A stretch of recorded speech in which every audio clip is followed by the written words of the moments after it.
This is Zara from dentalprofitmachine.com. Today we have a very special guest, Jeff. He is specialized in dental website design and digital marketing, and we have this honor today to interview him on Profit Machine podcast. Hey Jeff, it's an honor to have you here on the show or podcast. So tell us a little bit about yourself and your background a little bit, and how the hell did you get into dental industry?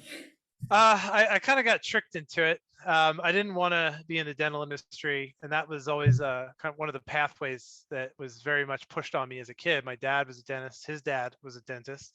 I had like 8 dentists in my family. So Thanksgiving, like Wow. our holidays, it's just a lot of dentists sitting around the table talking about, dentistry. And the Almost clinical like side, no choice other than that.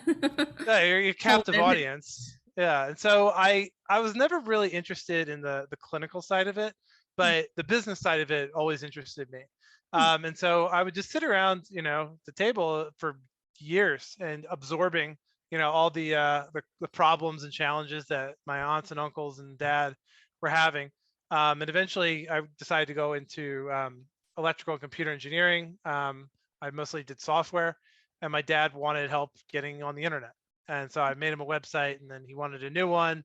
And then the uncles got wind of this and they wanted one too. And I ended up building software to kind of manage all this at once. I just learned how to build multi-tenant software. So you just have one bit of software and you have multiple different kind of expressions of it. And I was like, oh, I could do this for dental websites. I thought I'd be out of that project in 6 months, and that was 15 years ago. They started referring their friends, and Such a long 6 months. yeah, today we work with about 950 practices around the world, including 130 in Australia. And it's been a fun ride. That's awesome. So, would you like to tell us a little bit about that software? Because I'm intrigued to know what it is. Yeah, the whole idea and the frustration I had, like it was especially with marketing, and you probably see this, websites will start to like go out of date like in like 3 to 5 years, and the technology they were built on is not relevant anymore. Whatever was done for the mobile website doesn't work on the new devices, or Google's changed what they wanted. There's constant little changes for search engine optimization best practices. There's little integrations that you have to make, and then and so I was looking, and I wanted to build something that could grow. And it became apparent that either you become like this kind of service boutique, and a lot of people do this and do great work, but I wanted to make a software product, and I guess that was just my engineering hat. That's how I was trained to do and what I wanted to build. But I figured if we made software the way I wanted, the way I described, with one kind of software installation for everybody, and then just different configurations of it, you get the best of both worlds.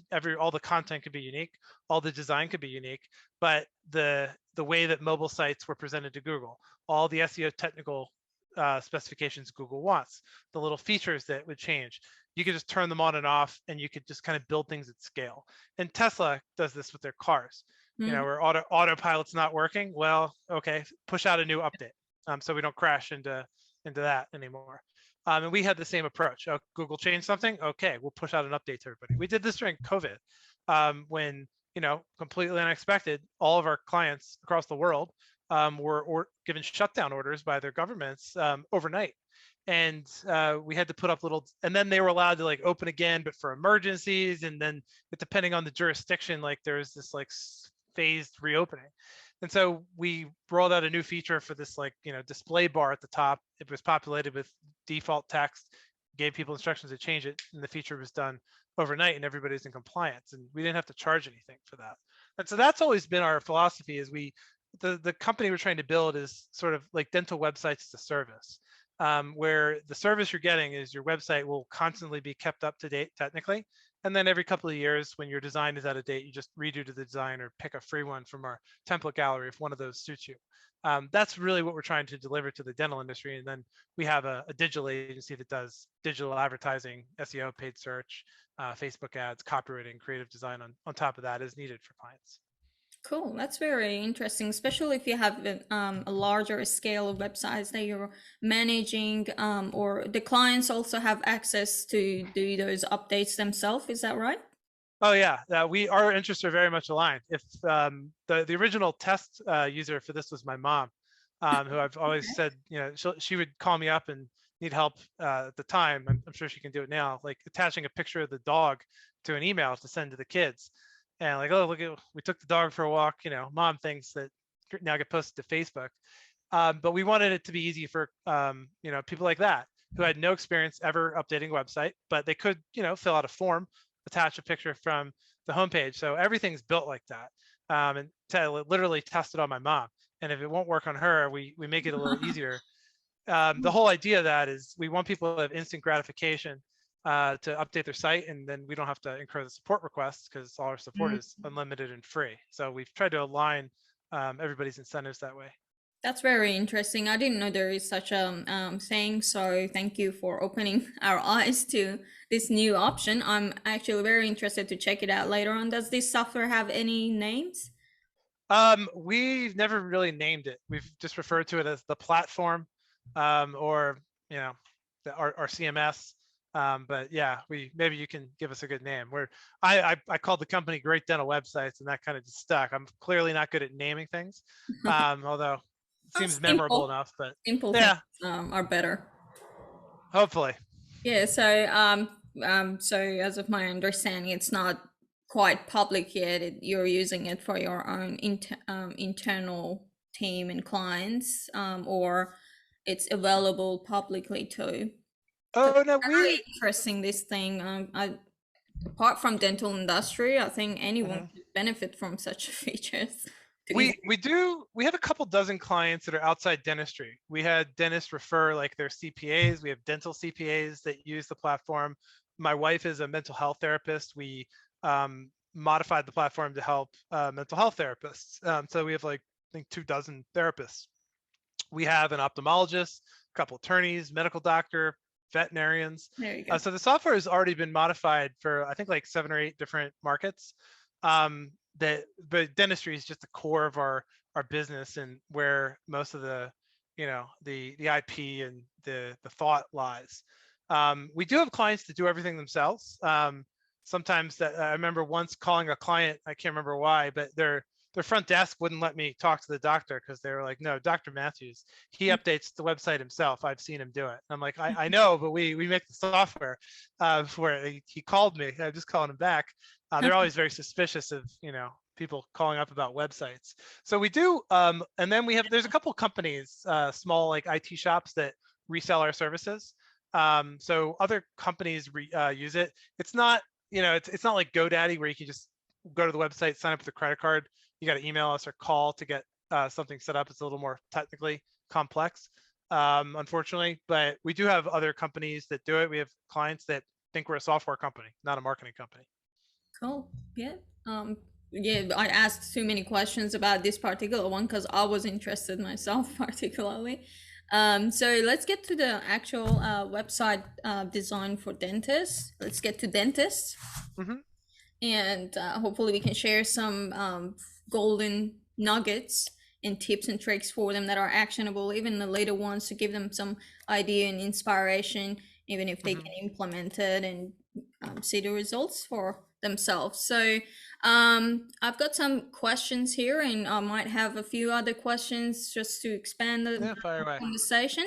So for dental website, first of all, what contents do we think dental practices need to put on their websites? The things that we typically are badgering clients to put up there, we want before and after cases. And in Australia, the regulations are a little tighter. Opera wants you cannot use other people's work. I know that in the U.S., sometimes people will just use stock photography of before and after cases. You cannot do that in any state in Australia. And you have to be realistic about what's going on. You can't promise people that'll happen. You say this is an example. Your mileage may vary, et cetera, et cetera. Mhm. um I'd like to have video content of the dentists. A lot of times people have a phobia of going to the dentist. I went to my dad for 35 years before I moved. So I never really was afraid to go to the dentist unless I'd gotten like a bad grade or in trouble at school. But a lot of people are terrified, and they've had a negative experience. They had a lot of pain, and being able to have the dentist come on video and just talk to people, um, is such like a big deal for some people who haven't gone and keep putting it off and are terrified to go to the dentist. And it just lets them emotionally connect with the dentist. It's a lot easier to do that via video than text or Definitely. pictures. So those, if a dentist, a client just asked me that, yeah, what can I do to help with this? Do those two things. Once clients get through that, they can add blog posts and add FAQs and get involved in social media, stuff like that. But those are the minimums we try to do. And then it comes down to like what the dentist is passionate about. Some dentists get really into, like TikTok of all things. And they start posting videos there, they get a following. It's Um, fun. there you go. Yeah, I'm too old for TikTok. I think I I missed don't it. have TikTok, Um, but I think it's uh, fun. It's funny. the Fun. it's funny videos. I see get posted on there. I feel like I'm too old to get it though. But the all of our staff are on TikTok all the time. So you Yeah. you got Addictive. to hire younger people. But yeah, I mean, those are the two main things I want dentists to do. There's lots of content things that in architecture of the site that you probably need to work with a professional with, unless you're going to develop websites as a hobby, which some dentists do. You got to have services on their own page. They each need their own landing page. Otherwise, it's really hard to rank for, like Invisalign and Bondi Junction or something. Definitely. It becomes tricky when all the content's on one page. So it mostly comes down to having great written content about and unique about what you do, and giving them a little bit a taste of your work and what your personality is. That gives the marketing company a lot of raw material to work with. Yeah, definitely. I do agree. And with video, yeah, I think videos are great, especially when you put the video of a dentist on their website, especially maybe on the header section or about us Yeah, section. The people will see the dentist is human too. They can connect and all that. It's not something scary. Like, come here, I'm gonna like really yeah. old mindset. It's really scary for a lot of people still. I think video would be something to change that general public mindset about dentists. Especially these days, dentists going to a dentist is like going to a meditation or something. It's cool. It's relaxing. The staff are so nice to you. The dentist is cool and up to date and all that. It's It can changed. be. Yeah, Yeah, it's good. totally. So with websites, a lot of if you're in digital marketing, you know that we've got two-way these days. The popular way of dentists getting more new patients digitally, in new days rather than traditional way of marketing. They're on Google. Google has two ways of getting traffic, whether ads or organically ranking. So as you might know, with website, the main website, we mainly use it for SEO. We don't use single landing page to rank those. But do you recommend the main website for Google Ads or any kind of ads as well, or you recommend landing page, single landing pages that are focused to send paid traffic to? And what are the difference and benefits and pros and cons of each, if you want to discuss that? We do a little of both with paid search ads. So yeah, the main website, we of course that's where all the effort is going for SEO ranking for the main searches to a city, and all the variations, and then searches for Invisalign and Bondi Junction, dental implants and Bondi Junction, and stuff like that. When it comes to paid search, we do a mix. So we will typically drive traffic to landing pages that are produced by our content management system. So it'll start to pull content from around the site and create a shortened version of the service landing pages. And then we have like a what we call the guinea pig group of like 6 or 7 clients that have raised their hand and said, I would like a little bit more attention, but I understand that comes with the risk of it doesn't always go right. We're trialing this, and so what we typically do is we'll run like a small cohort of our clients using unbounce with landing page modification. So like I think we just changed like the call to action color to pink recently, and like that really boosted the Nice. conversion rate, which is heinously ugly, but it worked. And then there are some advantages in turning off like navigation and the footer and kind of removing choice from people and just kind of giving them, well, all you can do is book or One link. option. Yeah, it's that was Steve Jobs' idea. You know, he took all the buttons off the mouse, just one button, just to Yeah, click. Um, and so there is some advantage to simplifying the design. And there's other things you can do to try to capture people leaving. You know, if you detect the mouse going towards the back button, or you can show them a little like email capture or something as a last gasp to try to get their exit pop attention. up they call it. Yeah, So they exactly. something that pops up as soon as they want to click. Yeah, so we do it both. We have the way that we're doing it that we know works, and then we have the way that we think might work better that we're constantly trialing with a group, and then the results of that get pushed to engineering. The platform gets updated, and everybody gets the new improved landing pages, and that goes in like a monthly cycle. Cool. So for yeah, with paid ads and landing page, a lot of split testing would be nice to do, but the higher the budget you have, the more split testing you can do and test different things. Um, but then you also can congregate and put all those split test results into one and create one single landing page that you know what works. You put Yeah. different things together and you know those things work. Cool. What's my next question about websites? So with websites, is there any different does web ugh, I can't talk today. Does website need to be a little bit different for different people who are looking for different treatments? Let's say, for example, someone is looking for Invisalign, to get information about Invisalign and all that. Is it better to send them to the general website so they get some information, learn about the dental office and dentist, or is it better to send them to a page that is specifically talking about Invisalign and the dentist and how they can help, if you know, before and afters and all that? Um, Well, each one has better, you know, well, I mean, if a link. client has or if a patient has displayed intent, you know, we're always like, you know, if we're running an ad for Invisalign, we're always sending them to an ad about or a landing page about Invisalign, or if somebody just asked the front desk for information, I would definitely send them to the landing page themselves.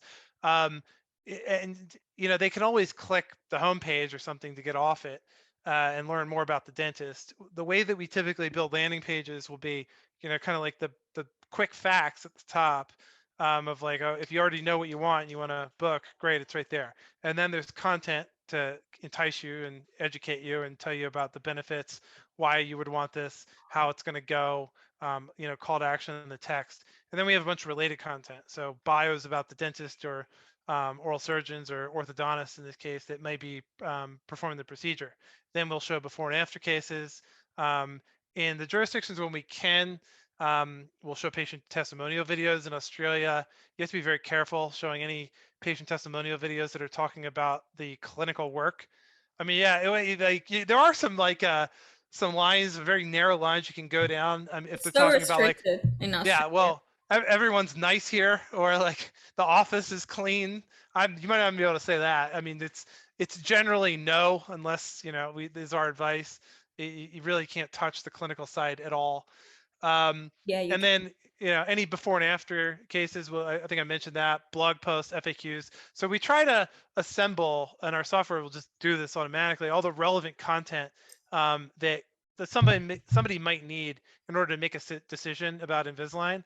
And then if they want to see more before and after cases, they click into that section and it shows them all. If they want to read all the blog posts about Invisalign, they click into that and it shows them all. And then, you know, so on and so forth. That's typically been our approach. And if somebody tells you this is the service I want, don't make them hunt for it. Just send them right to the Yeah, page yeah, that's kind of the home for that on your website, which is another reason that I want every service to have its own landing page. yeah, definitely. Um, that's so true. Otherwise, they get distracted or they get frustrated if they get on the main homepage. They get frustrated not finding what they're looking for, and they just bounce back and go visit some other website. In a prior life when I was a software engineer, we would hire people for user testing, and we would always do like 3 rounds of 5 people. That was the best. That was the science told us that for some reason somebody else did the work. But I remember I would sit in on these things or watch people do it, and like through a camera and like listening to their audio. And we've done that at this company too. You hire people like via Upwork or something, and you're like, go to the homepage and the instructions are like, find out if this person offers Invisalign and how you would schedule an appointment. And you're like, and it seems so obvious to you as like the web designer, when you Yeah, built it, like, well, they would just go there, click on services, click on Invisalign, click on contact the office, and we're done. This is going to be easy. And you see the person, they're like, well, it's probably under about, and you're like, no, why would you go there? Like it's so frustrating. But sometimes it's very humbling as you watch like 4 or 5 people make the same mistake, and it dawns on you that you've made a critical error in the way that you've architected the site, and you have to change it. It's interest- humbling, but that process is something that we've done many times over the years, and you can't rely on the user to figure it out. You have to make it as easy for them as possible, as you alluded to. Definitely. Yeah, definitely. Especially some dentists, they want to showcase one particular service more than the other ones. They got to make it easy Yeah. for people to find that. That's what they're passionate about or what they're good at. They want to do more of those services. You just got to make it more easier to find for Hmm. people, or send people, if it's paid ads and all that, send people to a landing page that is specific to that particular service. Exactly. Cool stuff. So is there any changes in the way we do website design? It's a digital storefront for dentists. Is it any difference from the way we were doing it? We were doing the web design before COVID and lockdown. It's interesting. COVID is in everything. You have to It's talk about inescapable. it. What Yeah. was it like before COVID, and how is it now after COVID? Any changes? Do we have to do anything differently? Yeah, I think that some of the communication tools were a nice to have before COVID, and now I think for some patients they become a requirement. And I think that trend will continue. The like having the ability to do online booking, or at least like a contact form, at the very least, to request an appointment. I think you have to have that on the website. I think having an online chat feature or being able to do SMS communication with the office is another nice thing to do. And one of the problems with all these little widgets is they were built at a time when, like, there was very low penetration into the market for these tools, and so they all just want to have that little bottom spot in like the right corner of the screen. And then these things start stacking up, and you have like 4 or 5 floating things all over the website. Yeah. And so we've started to work with some of these companies to better integrate them into the website itself, so it's not such a mess. And especially like online booking, it can just be naturally replaced in the call to actions. We've done that with several Australian companies, with My Health First, Health Engine, and Dental for Windows, their integrated scheduling tool. So we've built those things right into our call to action buttons, and so instead of pulling up our contact form, it'll just pull up their online booking dialog. I think you'll see more of that. Same thing with like chat. Um, there's like little tools that people use to view their bill, pay their bills, and and this is all also happening at a point where dental practices in both the U.S. and Australia are under a lot of pressure on the staffing side.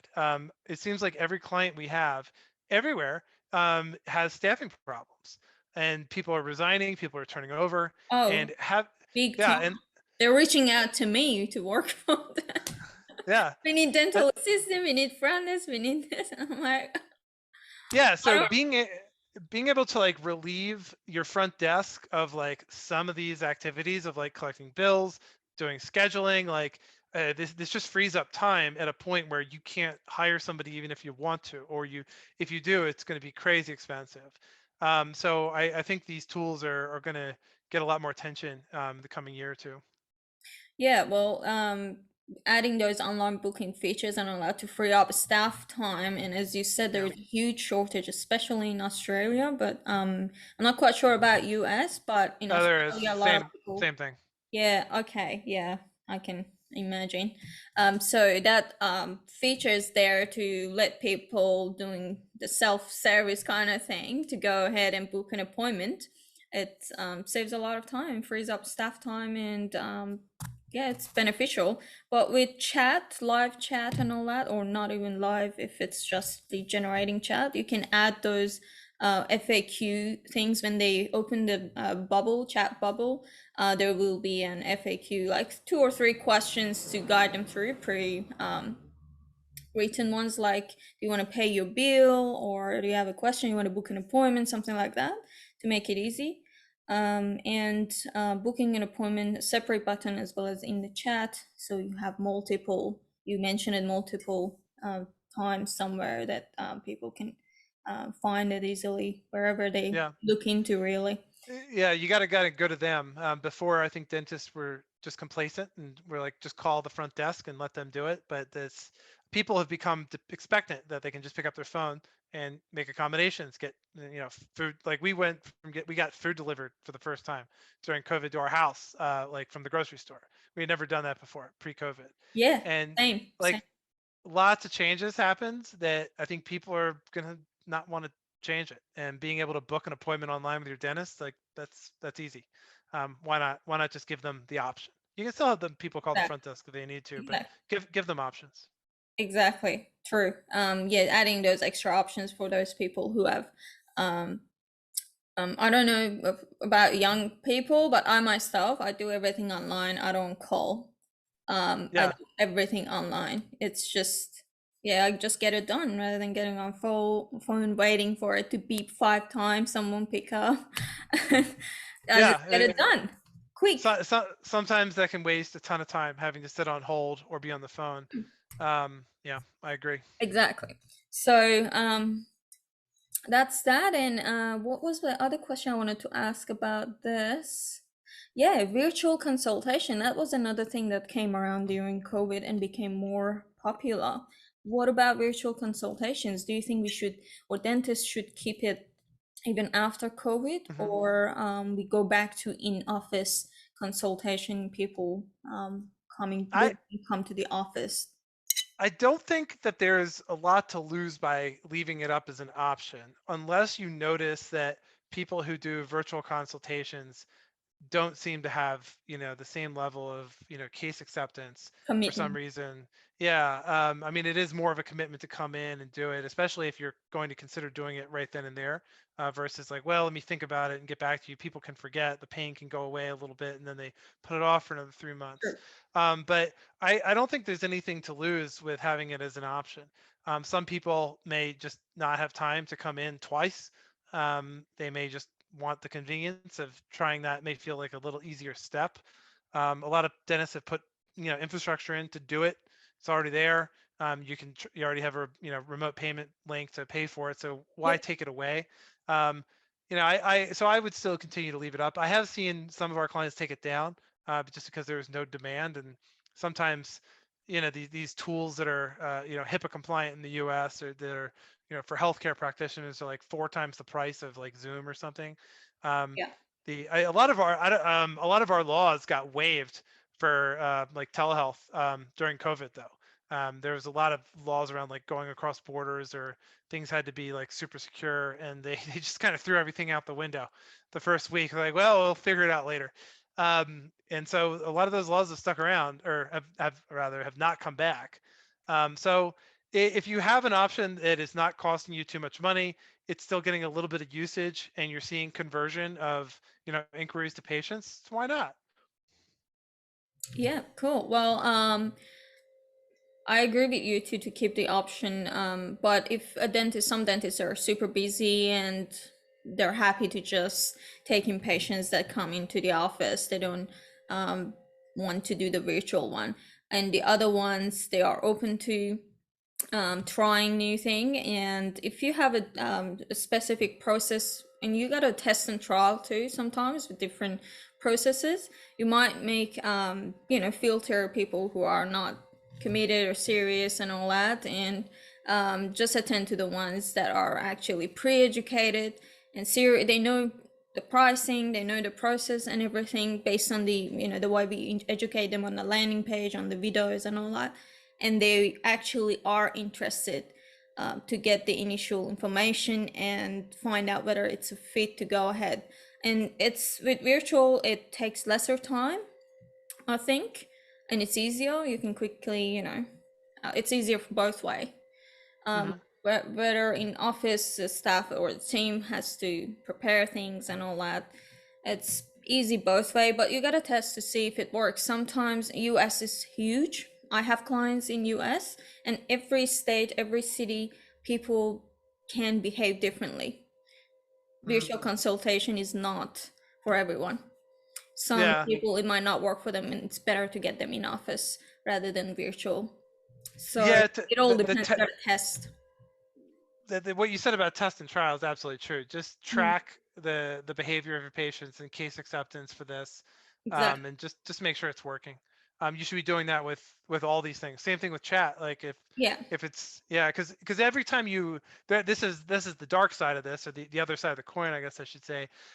Every time you give an option, like there's going to be a percentage of people who would have called if there was no contact form. But Mm, some people just say, oh, there's no, if I can't fill out a contact form, forget it. I'll leave and go somewhere else. yeah. Yeah. And there, and if you add online booking, some people do it, but some percentage of those people who are doing the online booking, they would have called or filled out the contact form. And so you can go too far with giving so many options where it's you're hurting your conversion rate Yeah. and it doesn't make sense anymore. So just make sure you're keeping track of things. You can justify the ROI, and it's not becoming a negative. So how do you track to see which one is, let's say you put those two or three options. I know myself, but I just want to ask you as well to see what you think based on your experience. You give call, live chat, online booking, contact form option, let's say four, and then after a while you want to track to see which one is converting more. How do you track? Do you just look at the number of, like, let's say calls, you see you have more calls, and on that you get rid of chats and stuff and keep the phone number only? How do you track? Well, the way that we're typically working with clients to track is to help them discover what their ROI is from marketing investment, because that's really what they're holding us accountable for. And so there's a couple different layers to this, and you can go further and further with granularity if you have software that supports this, or you can kind of cut some corners and get a rough approximation. So the first step, we want to see call tracking numbers associated with each marketing campaign. So if you're doing Facebook ads, you know, um, uh, Google ads, we had one client in Louisiana that had that advertised everywhere. So like he had 15 different call tracking numbers, for one for like each TV station, radio, newspaper, and he had 15 different domain names too. So that way, if somebody typed in the domain name because they heard it on the radio, it would generate a different call tracking number on his same website, and everything would kind of flow into this nice reporting system. Okay. Once you get through the call tracking numbers, um, then you want to see, if they're so yeah, it's nice to see lots of calls, but are they actually resulting in appointments? So do certain, ads produce a higher conversion rate? Because I remember like one of the TV stations for that guy in Louisiana, like two of the TV stations produced a lot of patients, and the third one produced a lot of calls and like three patients. It was like 45, 42, 3, and it was just night and day, even though a similar amount of calls. So you want to track who they come. And then the last thing, of course, is like, well, do they stick around for a while? Do they buy a lot of services, or are they insurance based, or on like Medicaid? And so they're not high revenue clients. And so there's a lot of levels that you can keep going down here. And it makes it a lot more confusing. I think at minimum, and it may be too much for most practices to produce that kind of data and understand it, because you have to do it for a while, and have baselines set up. Yeah. I think just getting the calls and the conversions are probably good enough to start with, especially if you don't have anything in place. That's how we like to think about it. Whenever we're passing, and then similarly on like contact forms or online booking, if the tool supports it, we pass along these UTM codes. That if you're a dentist listening to this, just ask your marketing people if they have a way to track, where the leads are coming from into your online booking tool, because some tools support it and some tools don't. And that's very frustrating for us as the marketing people, that we know that there's a lot of traffic going to a website, but some of it's disappearing into this black hole that is whatever online booking or chat widget they're using, and we Yeah. have no idea if those patients are converting or not. Exactly. Um, and so that can become very frustrating when someone, when a client wants us to add a widget like this, and we will, it's their website, but we'll warn them that, listen, we're doing this marketing, and you're creating another door for people to open to talk to you, and we can't see if they go in there. So we're expecting our conversion rates to track, even though we don't, or to drop, even though we don't think they Yeah. will. And we'll sometimes spot check with them with that after, because sometimes the people tell you where they came from, and you can kind of approximate it. But that's another thing I think you're going to see change in the coming year or two, is the interoperability between like marketing companies or people running ad campaigns and some of these tools. You're going to start to see marketing companies, we already do, favor and recommend the products that we can track, and not just because we like the companies, although we do, but because it's better for everybody. We can prove to the customer that their marketing is still working. It's it's not ideal to have a tool that you're installing as a dental practice that's hurting your reporting. It may be the best tool, but you might not know. So you're kind of taking a bit of a blind leap there. Yeah, cool. Yeah. It's best the CR we have a CRM, so when we are doing especially ads for dentists, Hmm. all the chat widget, forms, online bookings and all that is linked to our CRM. So It's wonderful. and the landing pages and all that. So it everything can be tracked that way. But if you're sending it to their websites, like in rare cases, if they have a chat widget like from Swell or Podium, something like that, then those things, yeah, the conversion rate drops because we can't track those. The conversion might be higher than what it shows in the tracking and report, but we wouldn't know because people who go to those live chats and all that, or online booking from a third party website, we can't track those. And a lot of the time, we contact those companies to allow us to track those, but they don't have that ability to let us track or put a codes or something like that for that. Um, Yeah, I think some of them they have an ulterior motive there, because if if you put your widget on a customer site and it costs, let's say $500 a month, and then 10 patients book through it, you can say, look, it only costs you $50 a patient. But it's like those patients weren't just magically coming into the chat, like they got driven there by something, whether it yeah, was a referral from one of your patients, the letterbox drop you did, a billboard, radio, TV, digital marketing, AdWords, yeah, SEO, Facebook. And so they're kind of taking credit mm, for tailwinds or other marketing campaigns.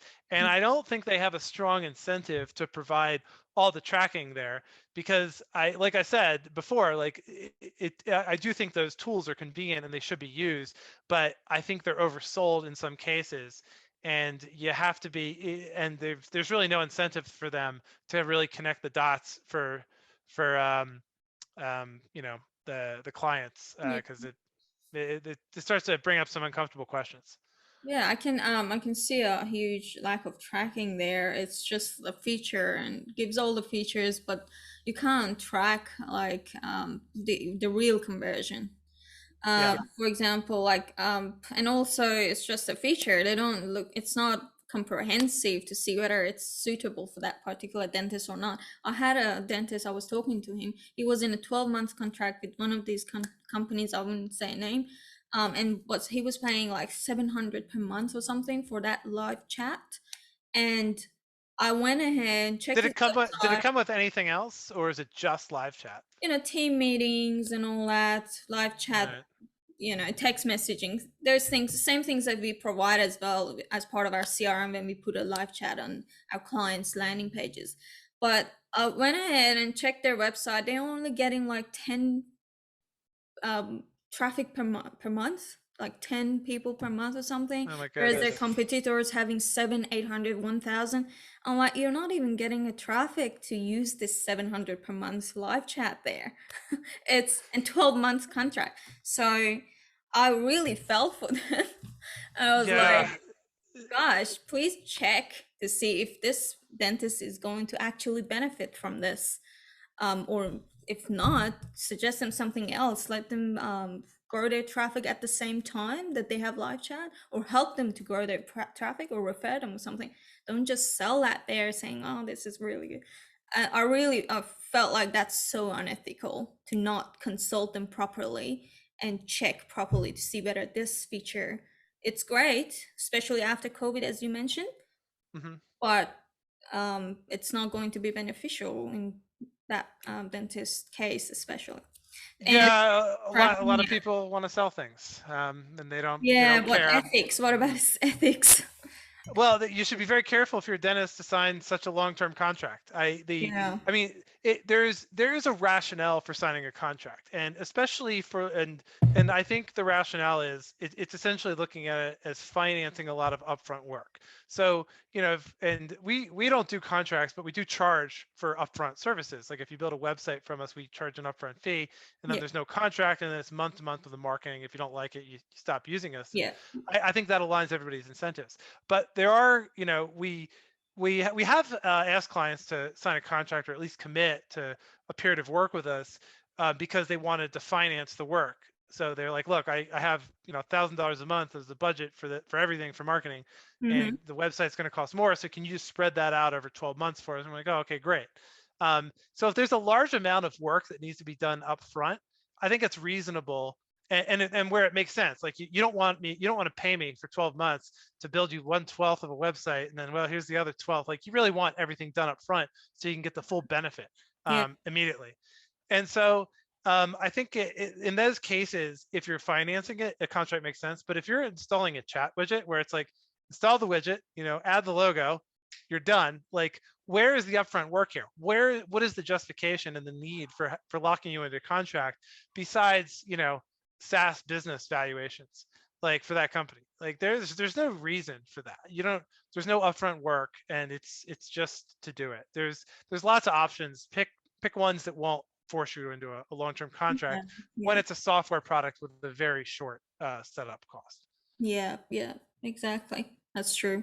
So, yeah, I feel for some of the dentists being burned that way. And then later on, when they want to switch or find a better option, they're so hesitant and all that. And that's the right thing. You know that you can help them so much. There's so much opportunity there, but they've been poor things have been burned so much that they're so scared to take a leap of faith and yeah, even though the justification is there big time and we have done it so many times, but yeah, unfortunately, but I really feel for those dentists. There are a lot of dentists out there need help more than we can help them, really, more than we can handle to help them, really. Hmm. Cool. So COVID again. After COVID, any new marketing ideas, new platforms that you recommend or you think would be the next thing in the line for dentists to get new patients, grow their practice, or if you can also refer to dentists who are after a specific, we can talk about it afterwards. Like if they're only after Invisalign lead generation or patient generation, implants, and all that. What sort of marketing will suit each of these groups? Um, so Invisalign, like typically the best tools that we typically have are SEO, Facebook, and AdWords. And AdWords and Facebook are easier to get, return on your investment quicker. AdWords works very well when you're trying to find someone who has an intent to buy. Like if Yeah, you're looking for emergency dental patients, and we have some practices that are, they'll take a patient anytime, day or night. They're fine with that, and they want, like, Facebook's the worst place to look for emergency dentists. Like there's no demographic besides like hockey players that are like very likely to like break you know, their teeth soon. yeah, Um, these are emergencies. So it only makes sense really to advertise in a way where its intent is displayed. So with AdWords is perfect for that. You can draw a polygon on a map and show emergency ads for like broken tooth, bleeding gums, or whatever um, emergency criteria you want to do. Facebook's really good for targeting demographics though. So, somewhat like for example, women who are between a certain age whose relationship status has changed, well, any age really, from single to engaged. Well, they are almost certainly going to want teeth whitening before their yeah, wedding. The men too, but to a lesser extent. And like, so that is a demographic change that you can kind of pick up on Facebook and show. Same thing with, like, you can reach moms who make 92% of the healthcare decisions. They make 100% in my family. So being able to target specific demographics, you can target older demographics for dentures, and implants too. So if if you can think about like your patient base, and it's like it's always the same type of person with like age, gender, you know, wealth, like that is getting this type of service or procedure, then Facebook may be a tool for that. If it's more along the lines of some sort of life event, where like a cavity, a filling, you know, a crown that falls out, um, then it may be more appropriate to do AdWords. And of course, you know, AdWords still works well too if somebody's looking for dentures, but you have additional tools available to you like that. So those still remain our favorite things to do, and the most popular options, the most effective ones for our clients. So do you see the same thing, or are there other tools that you've looked at that you like now? Well, we mainly work with Google and Facebook, but mostly Google again. As you said, Google, they are high intent. They're looking for the dentist at that moment. And for Facebook, I say for high value services mainly. As you said, you can target the demographic and you know, they possibly need that. If they're like newly engaged, they might be after dental veneers or whitening, something like that, to put the offer in front of them. Whereas on Google, there might not be, let's say, implants. You can target a specific demographic, 40 plus, on Facebook and put the offer there and catch their interest. Whereas on Google, there might be only 70 or 50 or 20 people per month searching for implant. Um, in that particular area, it's really a small number. However, for general things, life things, even that you said, it is very a lot more search volumes on Google than Facebook. On Facebook, people are there just to, as everyone said, to look at the cats and family videos and all that, Yeah. not really after a dentist for general work. So it depends on the platform. But what about other platforms like Instagram? I see a lot of dentists on Instagrams these days are active, and I'm not on TikTok, but looks like when they post their videos on Uh-huh. Instagram, I can see the TikTok um, sign there. Yeah. It means they are active on TikTok too, making funny videos. What do you think about those platforms for the future? we the age demographics of TikTok, we don't believe are favorable for consumers making dental purchasing decisions. And we really, you know, to generalize it, we do think about like moms with kids as like the ideal patient for most practices. So we still tend to weight towards Facebook. We do advertise on Instagram. It's easy to advertise on Instagram because it's owned by Facebook. Yeah, me too. We started to do more geo targeting. So especially with dentist, like a lot of dentists will sponsor like their local school, um, and so and you get like a little bit, like you get a link on the website and a logo, and you know maybe they'll mention you at the pep rally or something, and you'll get like a banner along the fence where like the pickup area is, or where the stadium is where the sports are played. And so one thing that we've done with some practices is we'll do geo fencing of like specific events. So we'll run it every day, Monday through Friday, in the morning at pickup time and in the afternoon at pickup time. So, and if you go to the school, and I've done this at my local school, just to test it, and like, yeah, it's like there's a ton of moms just sitting in a car looking at their phone, and we're serving them ads. And for the dentist, who's also the sponsor of the school that they've seen and probably heard, and hopefully we'll get their attention that way. You can do the same thing with events, you know, in your area. If you sponsor like a sports team or something and they have a game, you can get the schedule and show ads. And you know, you see parents supposed to be watching their kid, but hey, the innings changed and they're coming off the field, and let's take a look at the phone. And then they see the ad on the, you know, on the fence and on the phone. I think those are for everybody has very accurate GPSs with them now. Geo targeting software has gotten a lot better. And then you can sort of retargeting ads to them after that. Everybody should just do retargeting for any paid search you're doing anyway. But that combination has done well for some of our clients. Cool. So even though those banners are offline marketing, and there was a time everyone was saying that online digital marketing is big and all that, so you're using a mixture of offline, a little bit of offline and online to get multiple exposure. And because I think it takes seven contacts, 7 times contact until someone, you know, the brand sits in someone's mind and they remember. So you're using a mixture of both. Yeah, that's the old adage. I mean, we're taking advantage of where the target demographic is, um, in a combination with where there's already additional branding for the practice. And you can do this also with practices who are at busy intersections and have good signage. Well, there's people waiting at that red light, and I do it all the time. I get to a red light, we'll just check an email real quick or get a new song on Spotify, and take advantage of this. And they'll see an ad and they'll look up, and that'll be enough for them to remember, or maybe they'll click it. So yeah, take advantage of those natural opportunities if they present themselves like that. Yeah, it's interesting. You talked about banners and offline marketing. So you think it's still good to use it in mixture with the digital marketing Oh, sure. I mean, in a people, we certain don't, demographic? yeah, I don't want to live in the metaverse. Like, I want to go outside, and like other people Not do too. And metaverse. No, yeah, there's too much still digital. there's still places that people go, and especially when you think about like school or sports teams, like there's a little bit of an emotional attachment to those, and people kind of love a bit the brands and businesses that support them, and they want to support them too.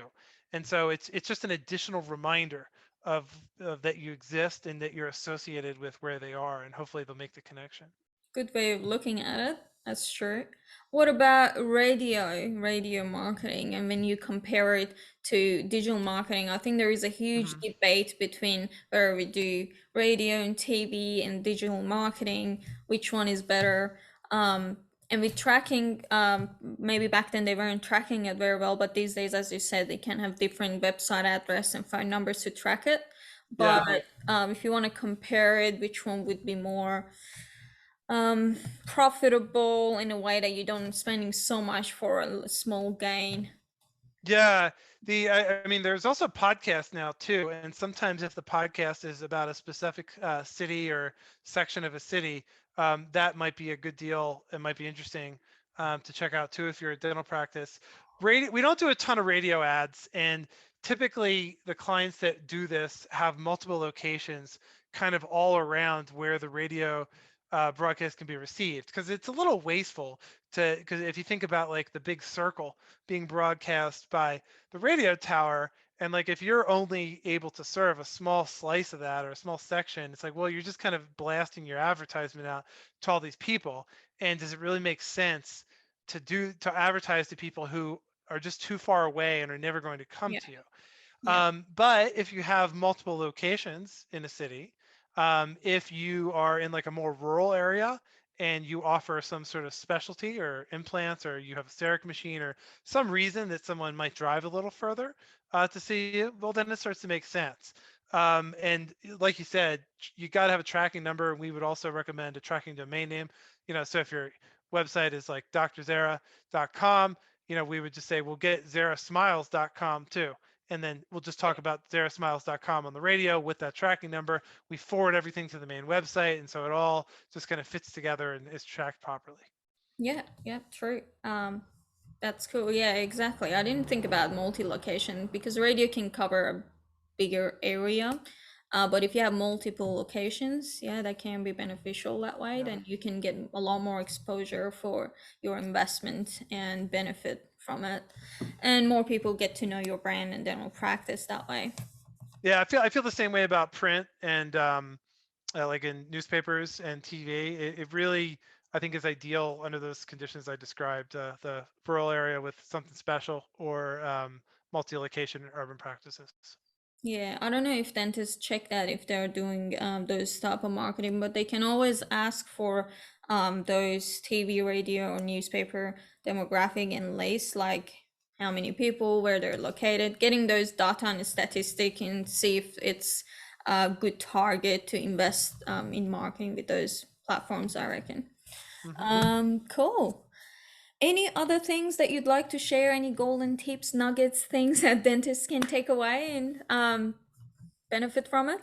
No, you asked good questions. Hopefully, I've given your audience something of value. And Right. yeah, hopefully they got something useful out of this and they can apply it to their practice and find some new patients online.